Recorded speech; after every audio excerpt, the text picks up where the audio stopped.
Hello all, let's learn the anatomy of the palate. Here, when we open up the mouth, we can see this structure, it is the palate, and out of this, here, this anterior two-third, it is hard palate, and this posterior one-third portion, that is soft palate. Here, in this figure, this is the skeleton of the palate.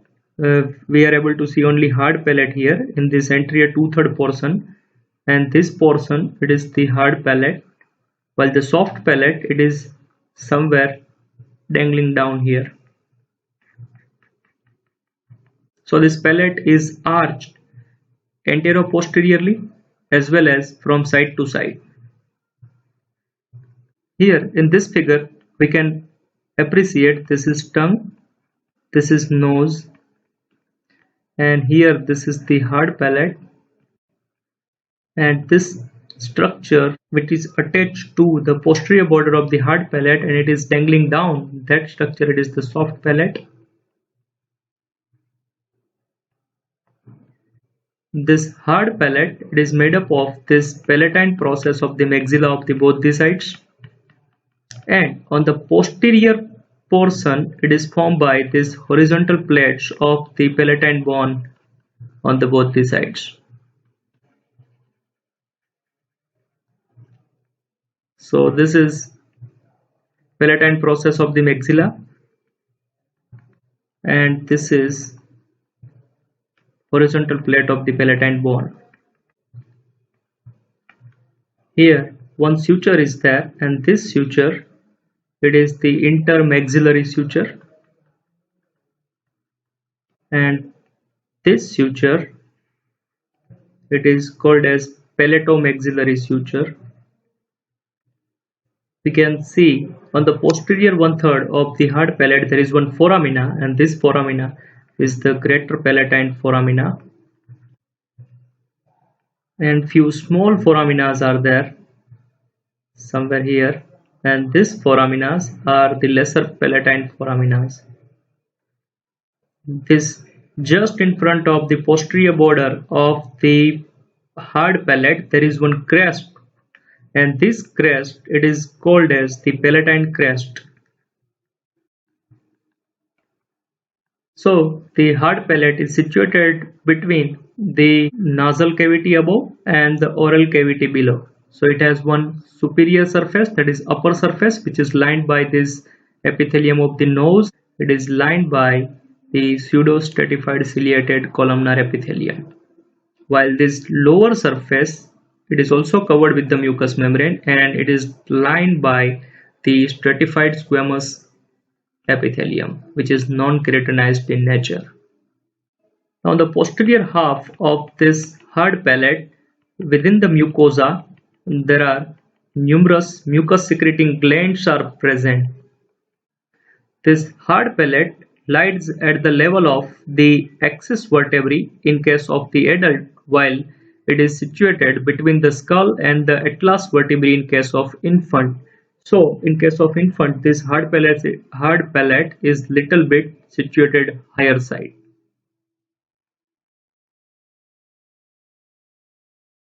Now let's see the soft palate. Here in this figure, we can see this structure hanging from the posterior margin of the hard palate, which is covered with the mucous membrane also, and this structure it is the soft palate.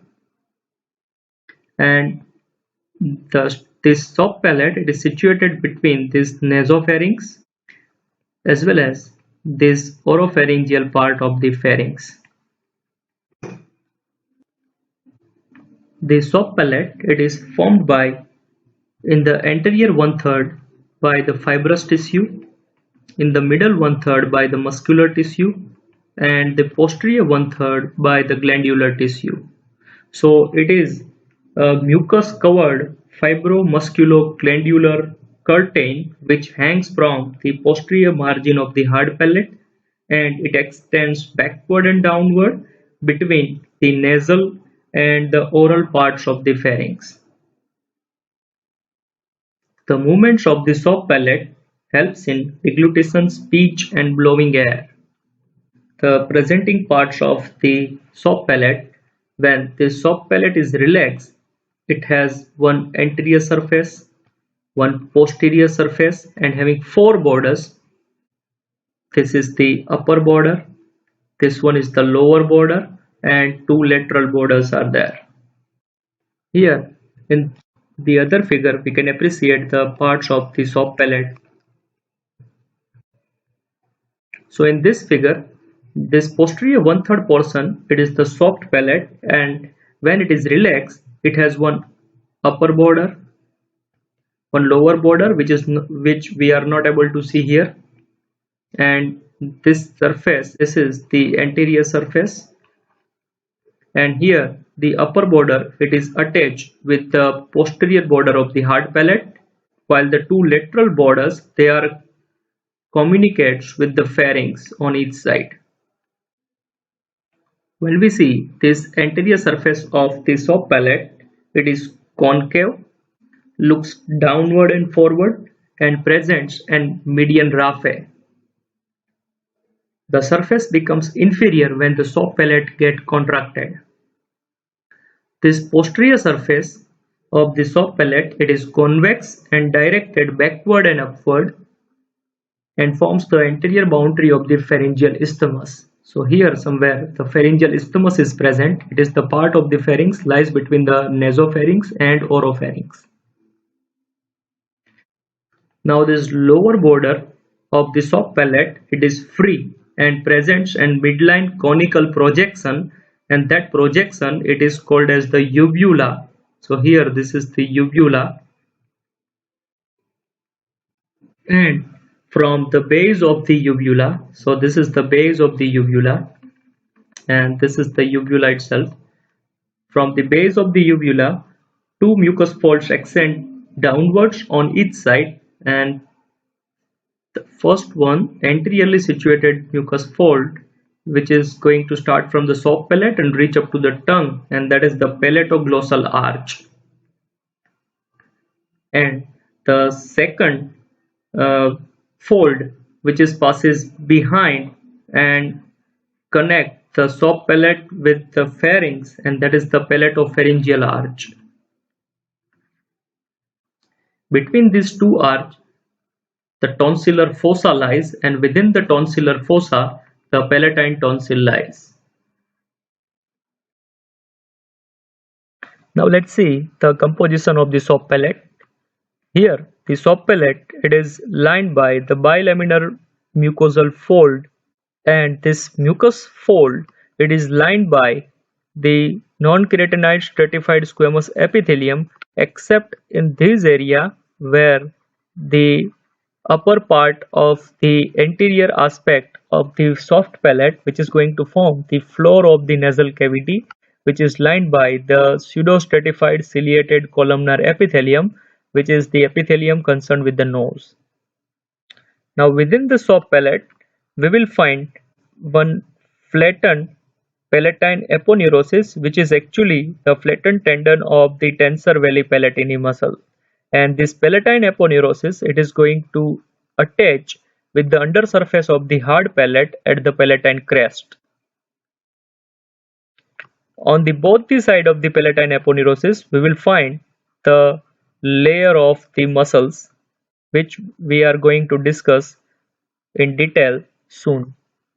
And just on the both the side of the muscles, we will find the numerous palatine glands. So when we take the section of the soft palate transversely, we will find the mucous fold on the each side, and within the center we will find the palatine aponeurosis, and on the each side of the palatine aponeurosis we will find the muscular layer, and on the each side of the muscular layer we will find the palatine glands. The other than all these structures, this soft palate also contains the nerves and the vessels which are going to supply these structures.